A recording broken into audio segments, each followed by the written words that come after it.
Welcome to episode 34 of WW TEA. Today we are recapping and roasting NXT Vengeance Day from March 7th, 2026. Our first match is Blake Monroe versus Jada Parker in a street fight. Let's see, y'all. Okay, let's see, because these two have been going at it for a while now. They've been having this little feud for about a month. So Blake Monroe comes out looking like Liv Morgan's mom. Jada Parker walks out like she got banned from 3 different beauty supply stores. So the match starts, and it's basically Punk Barbie versus Bratz doll that listens to trap music at the bus stop. Blake is starting strong. She throws every chair in the building into the ring, and then uses none of them. Blake treats weapons like a rich person treats a treadmill. It's here for decoration. Blake sets up like a chair with 2 kendo sticks. She puts the chair over the kendo sticks around the rope somehow, like she's building a WWE Home Alone trap. And you can tell she rehearsed this in her living room. Like, okay, if Jada runs here, bam, physics, cinema, glamour. Like, this was rehearsed. But Miss Parker immediately counters and slams Blake through her own setup. Congratulations, Blake, you played yourself. She just Looney Tuned herself. Blake starts beating Jada with a kendo stick. Then she grabs a trash can and again does nothing with it.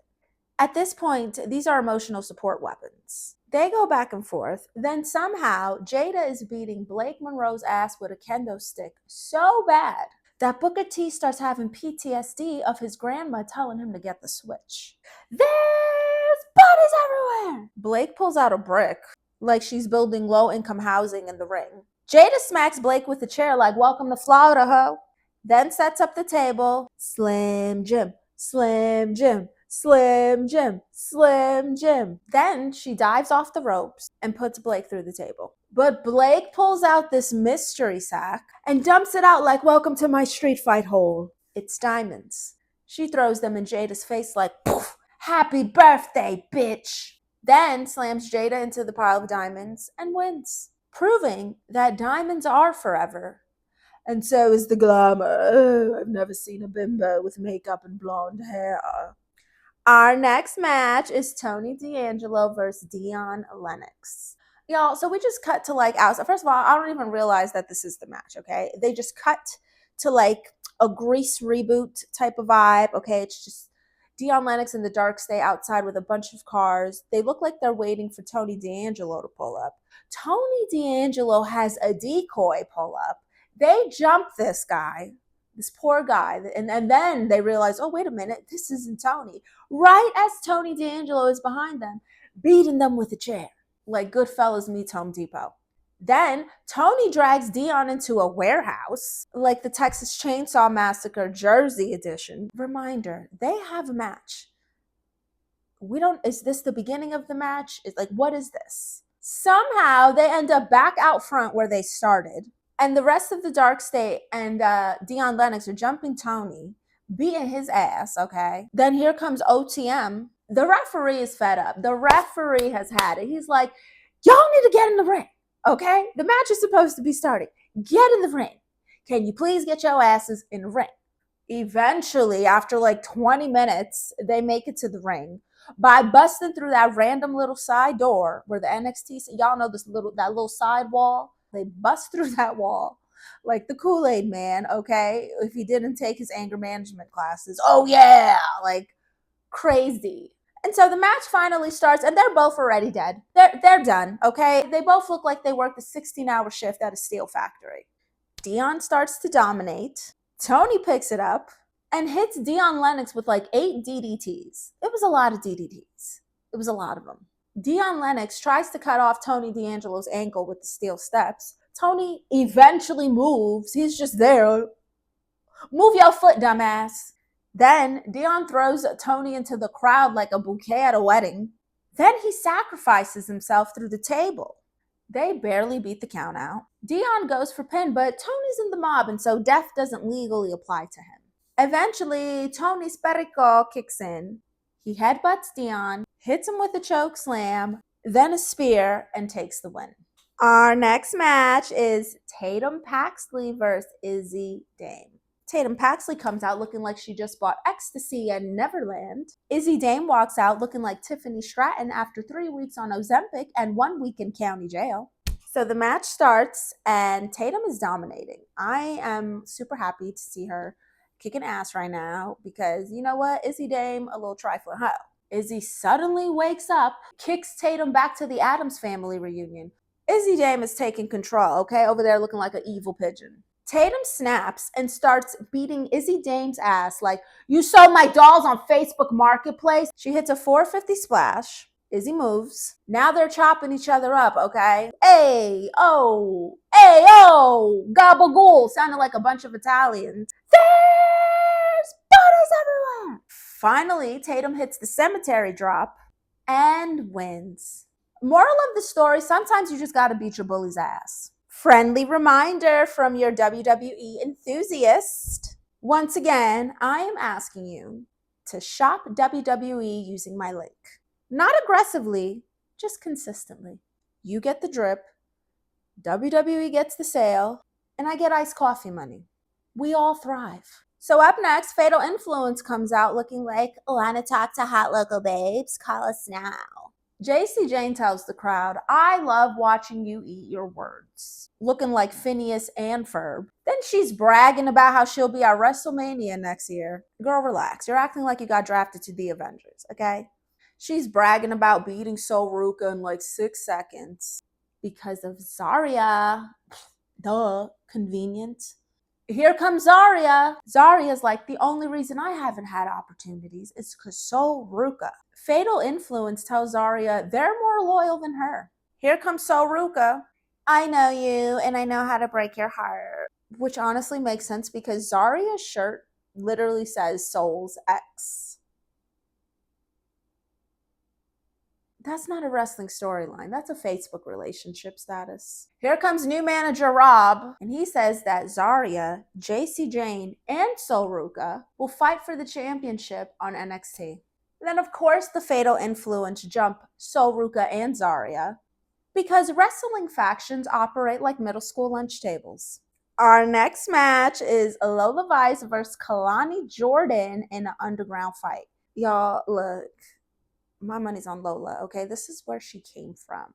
Like, I love Kalani, but this is who Lola is. Like, before wrestling, Lola really did this. Here comes Kalani Jordan looking like she's been training for MMA since kindergarten recess. Lola Vice comes out and she got the MMA braids and the robe. And her dad's in the crowd, which means she has to win.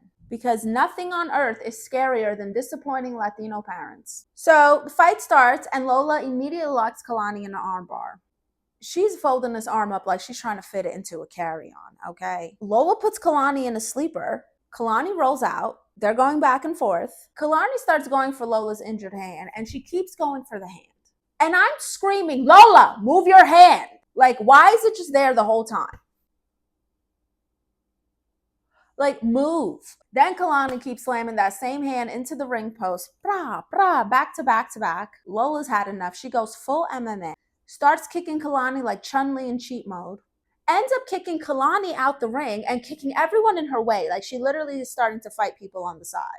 Kalani starts arguing with Lola's family. That's a poor life decision. That's always a good idea. Pick a fight with the Latinas' relatives. Atrévate. Lola hits Kalani with the back fist of her injured hand, knocks her out, and takes the win. That's not pain tolerance. That's Latina stubbornness. It's main event time. Main event time, we got Ricky Saints versus Joe Hendry. For the NXT Championship, Ricky Saints walks out like a baseball player who lost a fight to a shredder. Joe Hendry song, and you know, we love the song. Booker T is immediately losing his mind. Everybody loves Joe Hendry's song. Even if you hate Joe Hendry, you still like the song. That's wrestling propaganda. Wave your hands from side to side and say, yeah, I believe in Joe Hendry. Yeah. So the match starts, and Ricky Saints is dominating early. He barely knocks Joe out the ring, okay? Joe is literally hanging off the rope by like his big toe. Ricky starts beating Joe Hendry's ass like it's personal. Like, So everyone's getting call-ups except me. This is for Javon Evans. This is for Alba Femi. This is for Trick Williams. I like Bruno Mars too. I beat all these guys. Ricky Saints is he is fed up. They go back and forth. Y'all, a lot is happening, okay? My notes are screaming. Ricky hits Joe Hendry with a standing ovation. The crowd is clearly divided, okay? We hear chants for Ricky. We hear chants for Joe. Ricky Saints hits a sliding drop kick right to Joe Hendry's face. Somehow, Joe Hendry hits Ricky with a power bomb. I don't know. There's a lot happening, y'all. Okay, there's bullets everywhere. There's a lot going on, y'all. Somehow, Ricky Saints ends up putting Joe Hendry in a sleeper. We all think Joe Hendry is dead. We're like, oh, he's asleep. Like the ref even did one of these. And then Joe Hendry tapped. Like he does it. He gets out of it. Joe Hendry is back to life, okay? He starts beating ass. He hits Ricky Saints with an AA. Then all ego Ethan Page comes out, slides the championship belt to Joe Hendry. Mind you, he's supposed to be Ricky's boy, acting like, I didn't mean to. He literally was so close to Ricky Saints, he could have just handed it to him like this. He slid it to Joe Hendry on purpose. Ricky kicks Joe in the balls, then a Revolution DDT. Then Joe kicks Ricky in his balls, hits him with a standing ovation, and Joe Hendry retains. Ethan Page just standing there messy like Wendy Williams. And NXT Vengeance Day ends like Women's History Month. Chaotic, violent, and somebody's man got hit with a chair. What did we learn?